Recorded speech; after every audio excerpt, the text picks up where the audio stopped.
Arizona is a land of stark contrast and endless horizons.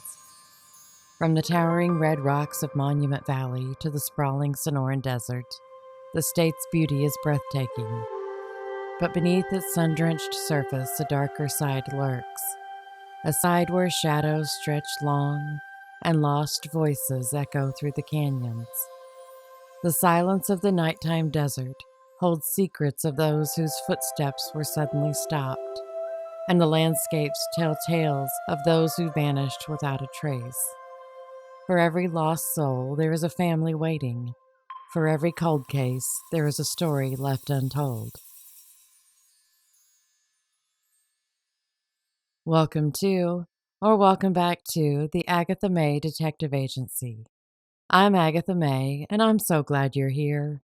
If you've been following along, you know this is the third in our 12 Unsolved series, a journey across the United States, one state at a time, exploring 12 unsolved cases from each. These are the mysteries that refuse to fade. They stay with families, investigators, and communities for decades, lingering in the shadows, waiting to be solved. Today, we're heading into the desert heat of the Grand Canyon State, Arizona. From bustling cities to remote highways, from the corners of tribal lands to college campuses, Arizona has more than its share of stories that ended, or paused, with unanswered questions. Let's begin in 1958 with a girl they call Little Miss X.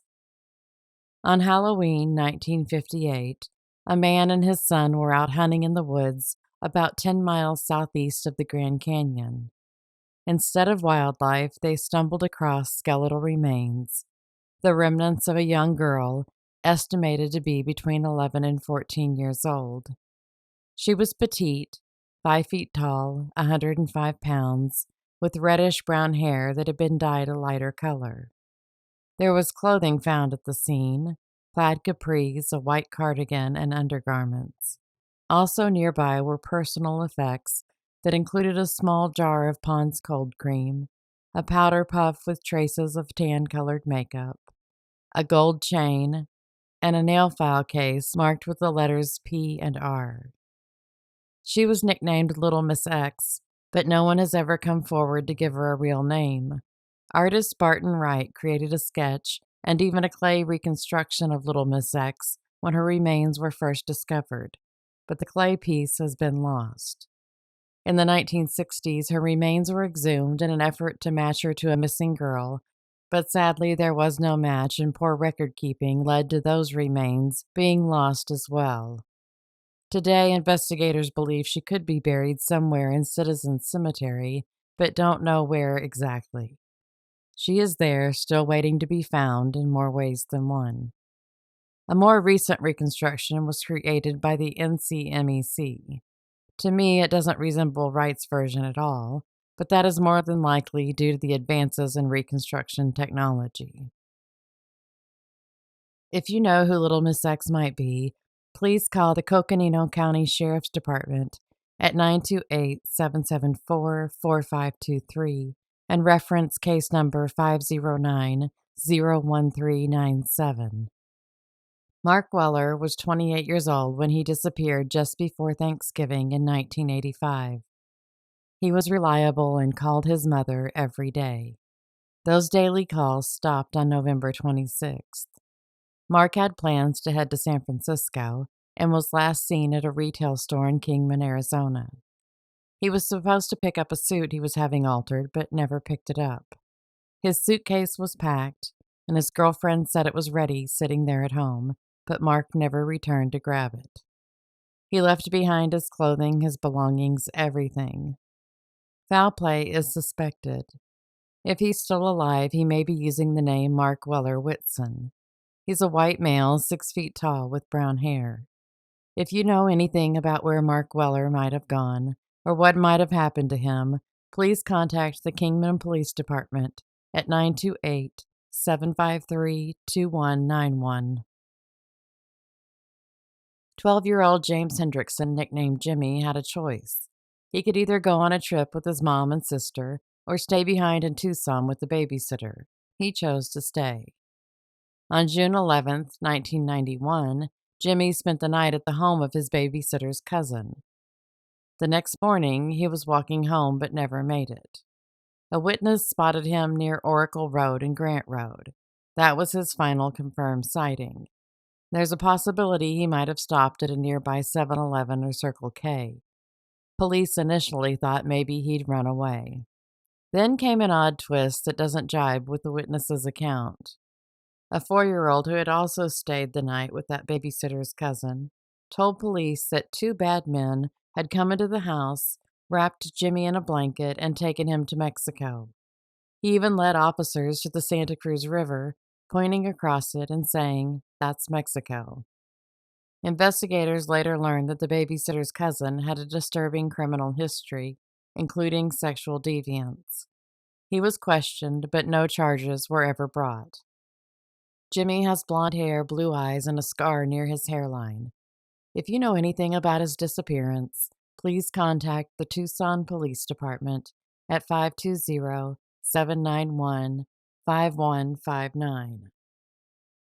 On a warm May afternoon in 1993, Dorothy Pitcher and her young daughter Danielle headed out on a 3-mile walk to the RV Park store in Sunnyzona, Arizona, to buy cigarettes for Dorothy's husband, Jack. Along their route, they stopped at the house of one of Dorothy's older daughters and asked if she would like to come along. She declined, but told her mother to stop by on their way home and she would join them for dinner. The pair made it to the store, bought the cigarettes, and treated themselves to a couple of ice cream cones for the walk home. Dorothy made a call from the payphone outside before they left the store. Then they started walking home. A friend driving by later spotted them near an intersection, but they never made it back, not even halfway. Scent dogs were brought in, but their scent trail ended along Highway 181 at a familiar curve in the road, a place just 1.5 miles from their house. If you have information about the Pitcher's disappearance, please contact the Cochise County Sheriff's Office at 520-432-9500 or visit missingpictures.org to get in touch with the family directly. Fiona U had a bright future. She was a senior at Arizona State University in Tempe, studying accounting. She also worked part-time in the Alumni Association's gift shop. But on the afternoon of August 4th, 1997, everything changed. Between 4 and 4:30 that afternoon, a neighbor saw Fiona riding her bike near East Lemon Street and South Terrace, not far from campus. That was the last sighting of Fiona until her roommate found her later that day in their apartment. Fiona had been strangled and there were signs of sexual assault. She was still alive, but barely. Fiona was rushed to the hospital, but it was too late. The killer left DNA at the scene, but it has never been matched to anyone. Years passed and the leads dried up. Then in 2017, a new hope. Parabon Nanolabs used that DNA to generate a snapshot, a composite image of what the suspect might look like based on genetic markers. The image showed a Latino male with black hair, light brown skin, and hazel or brown eyes. But still no name, no arrest, just a face, a maybe. It's been almost 30 years. If that face means something to you, or if you know anything about Fiona's murder, please call the Tempe Police Department at 480-250-8311. On January 2nd, 1999, in an ordinary neighborhood on an ordinary day in Mesa, Arizona, 11-year-old Mikelle Biggs was outside riding her bike with neighborhood kids while she and her younger sister, Kimber, waited for the ice cream truck. The sun started to sink behind the rooftops, and one by one, the neighborhood children returned to their respective homes. Kimber was getting cold, so she told Mikelle to come inside, but Mikelle refused. As soon as Kimber got in the house, her mother sent her back out for Mikelle. Kimber called for her, but received no answer. Then she saw the bike that Mikelle had just been riding, laying down on the road, the wheels still spinning. Mikelle had vanished in a mere 90 seconds. Police were called within minutes and a search began almost immediately. Neighbors walked the blocks calling her name. Police officers swept through alleyways, drained canals, knocked on every door. A helicopter circled overhead. The search grew into the largest manhunt in Mesa's history. Volunteers combed desert scrublands and drainage ditches. Psychics sent tips. Leads came from as far as Idaho and Mexico, but none led to Mikelle. No witnesses ever came forward, no arrest, and no suspects. The only clues left behind were the bicycle and 2 quarters that Mikelle had been holding for ice cream. In 2018, nearly 2 decades later, a single dollar bill turned up in a small Wisconsin town over 1,500 miles away. Written in shaky handwriting were the words, "My name is Mikelle Biggs, kidnapped from Mesa, Arizona. I'm alive." Was it a cruel hoax, a strange coincidence, or something more? The FBI tested the handwriting and the ink, but no one could say for sure where it came from or who wrote it. Like everything else in this case, it only raised more questions. Today, Mikelle Biggs has been gone for over 25 years. Her parents still live in Mesa, and her family has been carrying the weight of those 90 seconds ever since. That unbearable space between presence and absence. If you have any information about the disappearance of Mikelle Biggs, please contact the Mesa Police Department at 480-644-2211. Kimberly Varela had been potentially missing for months before anyone sounded the alarm. It was January 6, 2003, before her mother finally reported her missing. And this was after not hearing from her since September of the year before. Kimberly had visited her mother in Las Vegas with her boyfriend, and her mother never heard from Kimberly after that visit. The boyfriend's home was about 30 miles east of Kingman, Arizona, and had been foreclosed on January 1st. As the new owner was cleaning it out, they discovered bullet holes inside, and that triggered a search. But police found no physical evidence of violence, no blood, and no trace of Kimberly.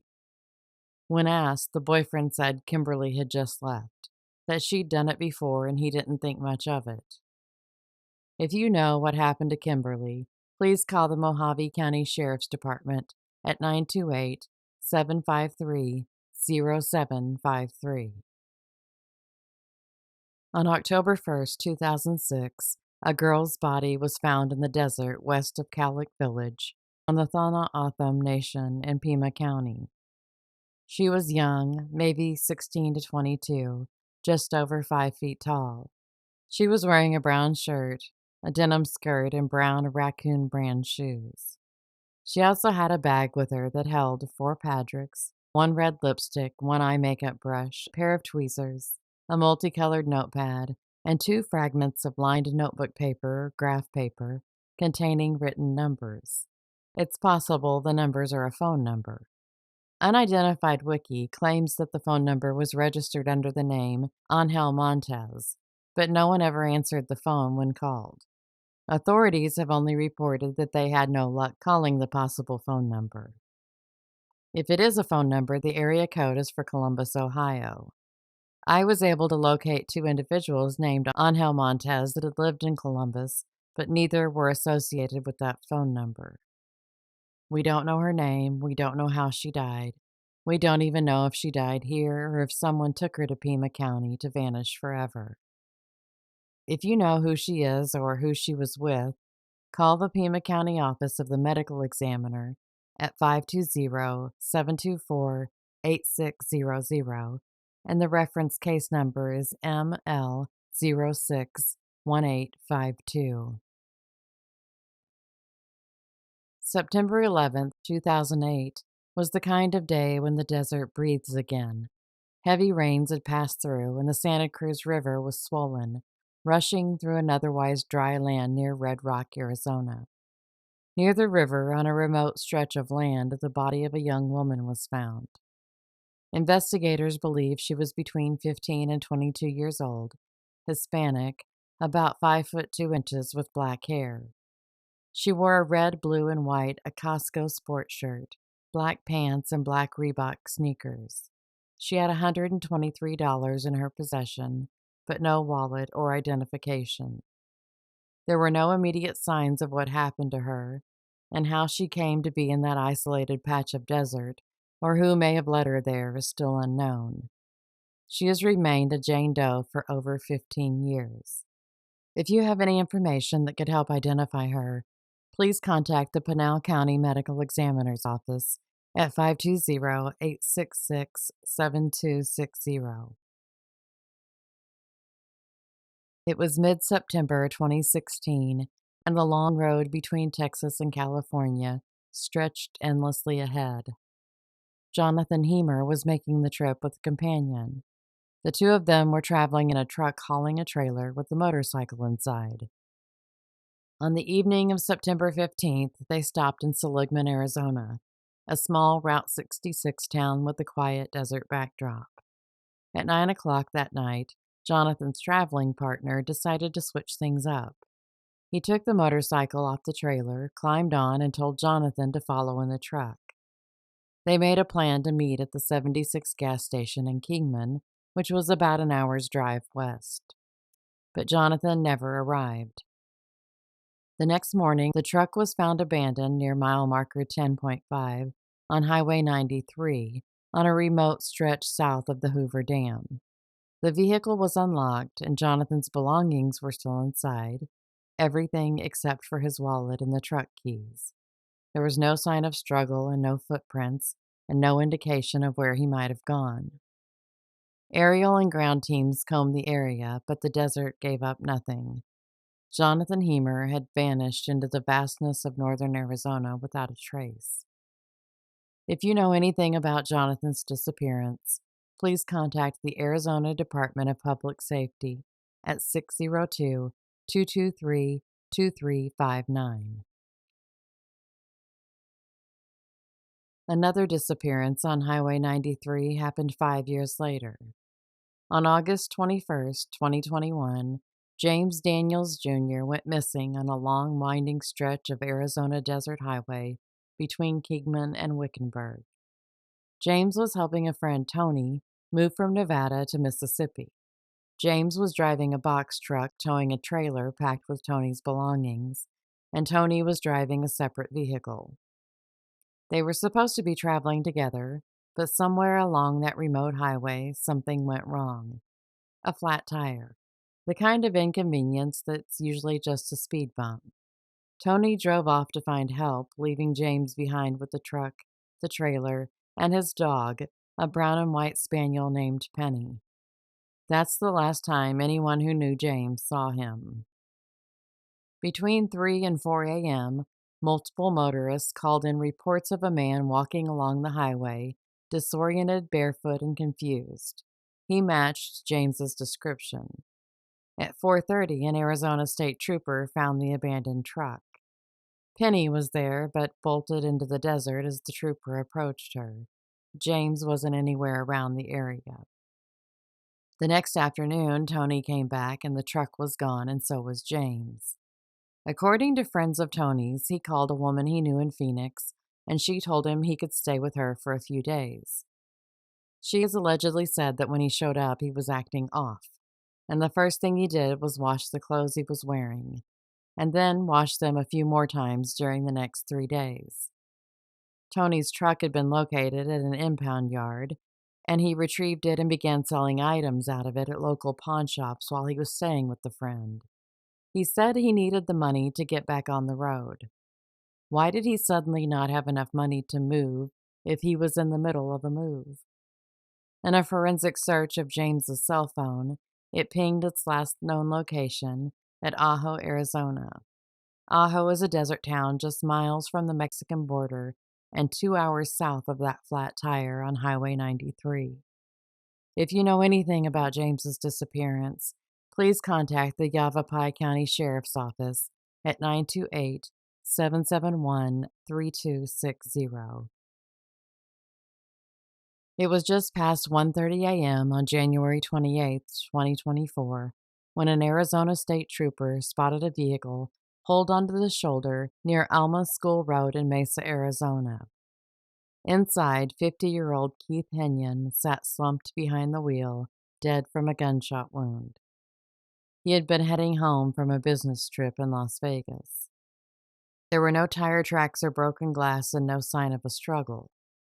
Keith had no known enemies. He had nothing in his past that would precipitate the shooting. He was a veteran, a husband, and a father of 2.